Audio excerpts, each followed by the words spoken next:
नमस्कार साथियों, आप सभी का स्वागत है हमारे यूट्यूब चैनल ज्ञानविद सुखदेव में। आज का टॉपिक है सूरदास। इससे संबंधित सारी जानकारियों को बताऊंगा। इससे पहले कि जो भी हमारे चैनल में नए हैं, हमारे चैनल को सब्सक्राइब कर लीजिए और वीडियो को लाइक ज़रूर कीजिएगा, शेयर भी कर दीजिएगा और कमेंट में ज़रूर बताइएगा कि वीडियो कैसा लगा। तो चलिए इसे शुरू करते हैं और देखते हैं। सूरदास जी के जन्म 1478 ईस्वी में दिल्ली के निकट सिही नामक गांव के सारस्वत ब्राह्मण परिवार में हुआ था। कुछ विद्वानों का मानना है कि जन्म रुनकता क्षेत्र में हुआ था। यह गांव मथुरा आगरा मार्ग के किनारे स्थित है। तो इसके जन्म स्थान को लेके, जन्म के तिथि को लेके काफ़ी सारे मतभेद है विद्वानों में। तो ये जो डेटा है ये एनसीईआरटी का डेटा और सर्वमान्य डेटा है। तो आप सबको इसी को याद रखना है कि जन्म 1478 ईस्वी और जन्म स्थान सिही नामक गांव। लेकिन कुछ विद्वानों का मानना है कि जन्म रुनकता क्षेत्र। तो ज़्यादा विद्वानों का मानना है रुनकता क्षेत्र। तो अगर ये दोनों में ऑप्शन दोनों आ जाए तो रुनकता क्षेत्र को प्रायोरिटी दीजिएगा। आगे देखते हैं। उनके पिता का नाम पंडित रामदास सारस्वत ब्राह्मण था और माता का नाम जमुना दास था। सूरदास के पिता एक प्रसिद्ध गायक थे।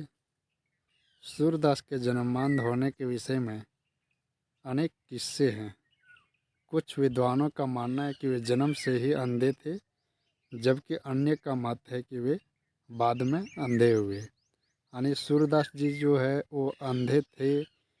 तो कब से अंधे थे? वो जन्म से अंधे थे या बाद में अंधे हुए? उनको भी लेके विद्वानों में काफ़ी मतभेद है। तो कुछ का मानना है कि जन्म से अंधे थे, जबकि कुछ विद्वानों का मानना है कि वे जन्म के बाद अंधे हुए। तो चलिए, यहाँ से प्रश्न वैसा नहीं बनेगा। आगे देखते हैं। आगे है कि रामचंद्र शुक्ल जी के मतानुसार सूरदास जी का जन्म संवत 1540 विक्रम के सन्निकट और मृत्यु संवत 1620 ईस्वी के निकट आसपास माना जाता है। आगे निधन है जो 1583 ईस्वी गोवर्धन के निकट पारसोली ग्राम में। इसे याद रख लीजिए। आगे इसका जो गुरु थे वो वल्लभाचार्य जी थे। आगे देखते हैं। 1509-10 ईस्वी के आसपास इनकी भेंट वल्लभाचार्य से हुई, तभी से उन्होंने इसका शिष्यत्व ग्रहण किया। तदंतर वे चंद्र सरोवर के पास पारसोली गांव में रहने लगे। यहीं इनका निधन हुआ।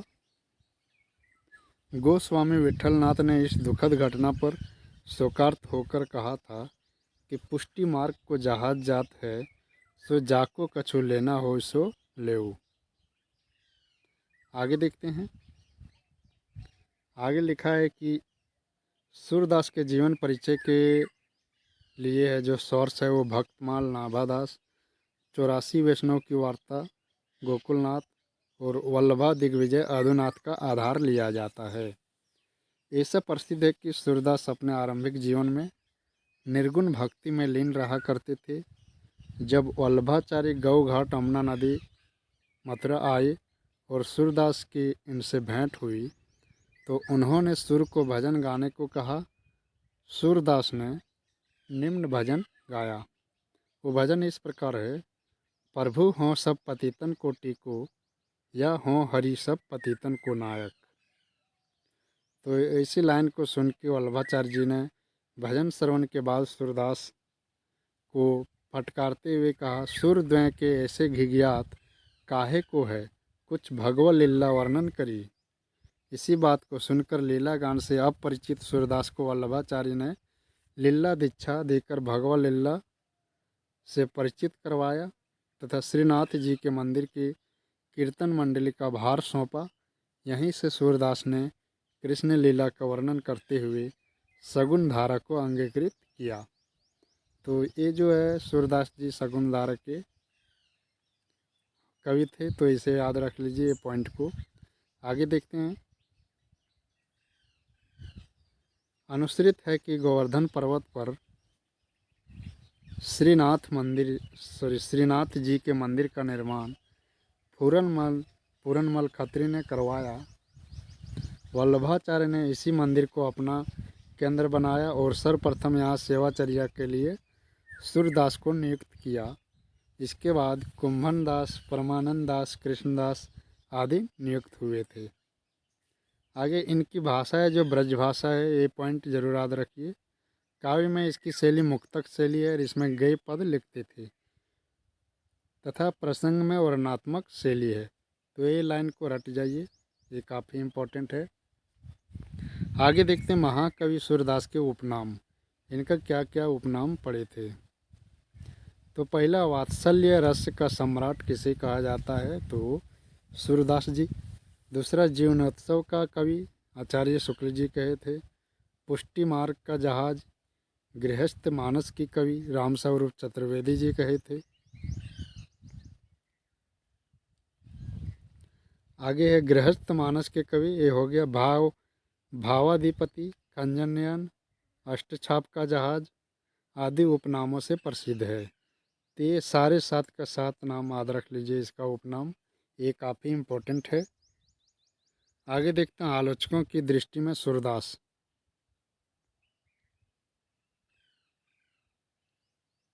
आलोचकों की दृष्टि में सूरदास सबसे पहले देखते हैं आचार्य रामचंद्र शुक्ल जी। शुक्ल जी कहते हैं कि जिस प्रकार रामचरित का गान करने वाले भक्त कवियों में गोस्वामी तुलसीदास जी का स्थान सर्वश्रेष्ठ है, उसी प्रकार कृष्णचरित गाने वाले भक्त कवियों में महात्मा सूरदास का। वास्तव में ये हिंदी काव्य गगन के सूर्य और चंद्र है। आगे देखते हैं डॉक्टर नगेंद्र जी कहते हैं हिंदी साहित्य में कृष्ण भक्ति की अजरस्त धारा को प्रवाहित करने वाला भक्त कवियों में सूरदास का स्थान मूर्धन्य है। आगे देखते हैं डॉक्टर धीरेन्द्र वर्मा जी क्या कहते हैं। धीरेन्द्र वर्मा जी लिखें कि सुर के काव्य में युग जीवन की प्रबुद्ध आत्मा का जैसा स्पंदन मिलती है वैसा किसी दूसरे कवि में नहीं मिलेगा। अगले रामस्वरूप चतुर्वेदी जी, तो इन्होंने सूरदास जी के बारे में कहें कि सूरदास गृहस्थ मानस के कवि हैं। बालक गृहस्थ जीवन की विविध आकर्षणों का केंद्र बिंदु होता है। उसी दृष्टि से परिवार का और परिवार के दृष्टि से उसका सौंदर्य चित्रण सुर के लिए अभिष्ट रहा है। तो ये रामस्वरूप चतुर्वेदी जी कहे थे। आगे देखते हैं प्रमुख रचनाएं। तो देखते हैं डॉक्टर दीनदयाल गुप्त ने सूरदास द्वारा रचित 25 ग्रंथों का उल्लेख किया है। नागर प्रचारिणी सभा द्वारा प्रकाशित हस्तलिखित पुस्तकों की विवरण तालिका में सूरदास के 16 ग्रंथों का उल्लेख है। यानी सब जगह इसमें भी काफ़ी मतभेद है कि इनके कितने रचनाएं हैं, कितने ग्रंथ है। आगे देखते हैं इसमें सुरसागर, सुरसारवली, साहित्य लहरी, सुरपचीसी, सुर रामायण, सुरसाथी और राधा रसकेली उपलब्ध है। अन्य रचना नल दमयंती, ब्याहलो दशमस्कंद टीका, नागलीला, भागवत, गोवर्धन लीला, सुरपचीसी, प्राण प्यारी आदि ग्रंथ सम्मिलित है। तो इनमें से जो है 3 है जो काफ़ी प्रसिद्ध है। इसका रचना वो 3 कौन कौन सा है उसके बारे में देख लेते हैं। देखिए लिखा है कि इनमें प्रारंभ के 3 ग्रंथ ही महत्वपूर्ण समझे जाते हैं। साहित्य लहरी के प्राप्त प्रति में बहुत प्रतितांश जुड़े हुए हैं। तो इनमें 3 कौन कौन सा आगे देखते हैं। इस विषय में कहा है कि साहित्य लहरी सुरसागर, सुर की सारावली, श्री कृष्ण जी की बाल छवि पर लेखनी अनुपम चली। सुरसागर का मुख्य वर्णन विषय श्री कृष्ण की लीलाओं का गान रहा है। यानी ये श्री कृष्ण जी के संबंध में ज़्यादा रचना किए हैं। तो आगे देखते हैं वस्तुतः इनकी 3 प्रसिद्ध कृतियाँ हैं। वो 3 प्रसिद्ध कौन सा है। पहला सुरसागर, दूसरा सुरसारावली, तीसरा साहित्य लहरी। तो ये तीनों को याद कर जाइए, रट जाइए। सुरसागर, सुरसारावली, साहित्य लहरी किनका रचना है, तो ये सूरदास जी का रचना है। अब देखते हैं इसके बारे में विस्तार पूर्वक सूरसागर में क्या है। तो सूरसागर सूरदास की प्रमाणिक तथा सर्वश्रेष्ठ रचना मानी जाती है। इसकी रचना भागवत की पद्धति पर 12 स्कंदों में हुई है। यह रचना कुल 12 स्कंदों में विभक्त है। इसके 10वें स्कंद में सर्वाधिक पद मिलते हैं।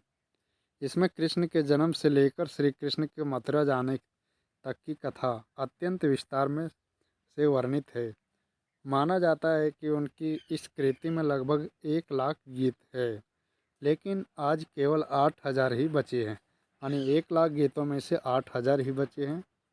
सुरसागर के मूल रूप, पद संख्या एवं वर्ण विषय के बारे में साहित्यकों में मतभेद है। 84 वार्ता और सुरसागर में आई आत्म चारित्रिक उल्लेखों से यह ज्ञात होता है कि सुर ने सुरसागर भागवत के विषयानुसार ही लिखा। भागवत पुराण को उपजीव्य मानकर सूरदास ने राधा कृष्ण की अनेक लीलाओं का वर्णन सुरसागर में किया है। आगे देखते हैं इनके सुरसागर जी रचना के बारे में आचार्य रामचंद्र शुक्ल जी क्या कहते हैं कि यह रचना इतनी प्रगल्भ और काव्यपूर्ण है कि आगे होने वाली कवियों की श्रृंगार और वात्सल्य की उक्तियाँ सुर की झूठी सी जान पड़ती है। अतः सुरसागर किसी चली आती हुई गीति काव्य परंपरा का, चाहे वह मौखिक ही रही हो, विकास सा प्रतीत होता है। दूसरा, हजारी प्रसाद द्विवेदी जी कहते हैं कि इस ग्रंथ के शिल्प में गीति काव्यात्मक मनोरागों का आश्रय पाकर महाकाव्यात्मक शिल्प का निर्माण हुआ है।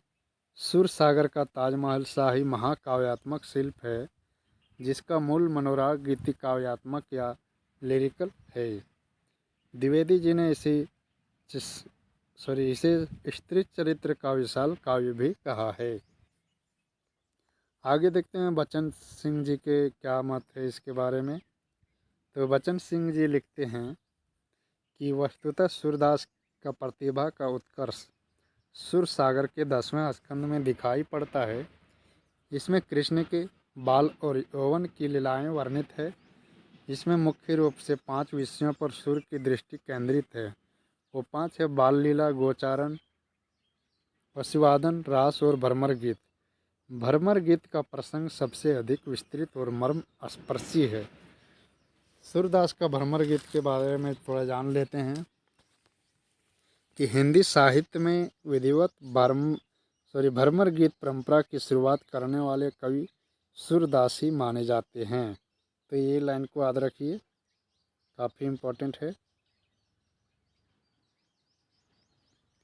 आगे देखते हैं। आगे लिखा है, भ्रमर गीत सुरसागर का सर्वाधिक मर्मस्पर्शी एवं वाग्वेद्यपूर्ण अंश है। भ्रमर गीत के पदों में गोपियों की मार्मिक विरह भावना, सगुण निर्गुण विवेचन, ज्ञान और भक्ति के तारतम्य तथा भक्ति की सीमाओं का जैसा सुंदर चित्रण हुआ है, वह सूरदास की भक्ति पद्धति के दार्शनिक एवं भावुक दोनों रूप सामने लाने में समर्थ है। आचार्य रामचंद्र शुक्ल जी कहते हैं कि सुरसागर का सबसे मर्मस्पर्शी और वाग्देवपूर्ण अंश भ्रमर गीत है, जिसमें गोपियों की वचन वक्रता अत्यंत मनोहारिणी है। इसी सुंदर उपालंब काव्य अन्यत्र दुर्लभ है। आगे देखते हैं सूरदास की बाल लीला।